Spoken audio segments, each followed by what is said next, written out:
Doctor BR Ambedkar Konaseema జిల్లా కొత్తపేట నియోజకవర్గ పరిధిలోని ఆలమూరు మండలం సందిపూడి గ్రామంలో వేంచేసి ఉన్న పార్వతి రామలింగేశ్వర స్వామి ఆలయ అర్చకులు విలపర్తి రామ్మూర్తి శర్మ సమక్షంలో రావులపాలెం కనకదుర్గ ఆలయ అర్చకులు పూజ్యం గణేష్ శివాచార్య వేద మంత్రోచ్చరణలతో పార్వతి రామలింగేశ్వర స్వామి వారి దివ్య కళ్యాణ మహోత్సవం అంగరంగ వైభవంగా గ్రామస్తుల మధ్య ఘనంగా నిర్వహించారు. దీనిలో ఉబలంక వాస్తవ్యులు శ్రీ కంఠం సాయి సుబ్రహ్మణ్య శర్మ, జ్యోతిష్య రత్న, విలపర్తి వెంకటేష్ సిద్ధాంతి, విలపర్తి సీతారామ శాస్త్రి ఉత్సవమూర్తులకు అలంకరణ ప్రాయంగా చేసి పూజా కార్యక్రమాలు నిర్వహించారు.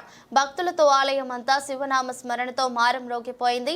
ఈ కళ్యాణ మహోత్సవంలో గ్రామ పెద్దలు, యువకులు, మహిళలు పెద్ద ఎత్తున పాల్గొని వస్త్రాలు దానమును స్వామివారికి సమర్పించారు.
శ్రీ మానవేశ్వర స్వామి కళ్యాణ మహోత్సవం దేదీప్యమానంగా శుక్లపక్ష ఏకాదశి మహాపదన పుణ్య సమయంలో చక్కగా పార్వతి కన్యాదాన కళ్యాణ మహోత్సవాన్ని గుర్తు చేసుకున్నాం.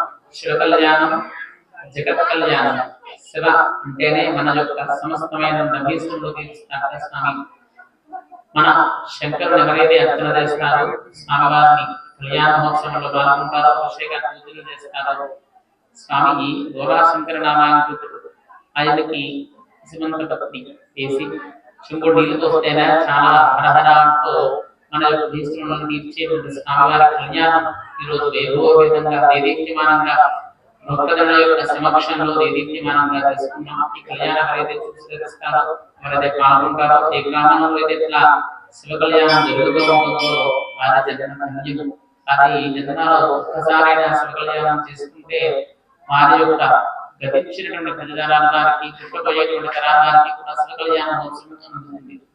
అందరికంటే అద్భుతమైనటువంటి అమ్మవారి యొక్క మూర్తిని ఎవరైతే చూసి నమస్కారం చేసుకుంటారో, ఎక్కడైతే ఈ వార్షిక కళ్యాణం ఏకాసనం చేసి ధరించుకుంటారో వారి జన్మ ధన్యంతో పాటుగా వారి చక్కనైనటువంటి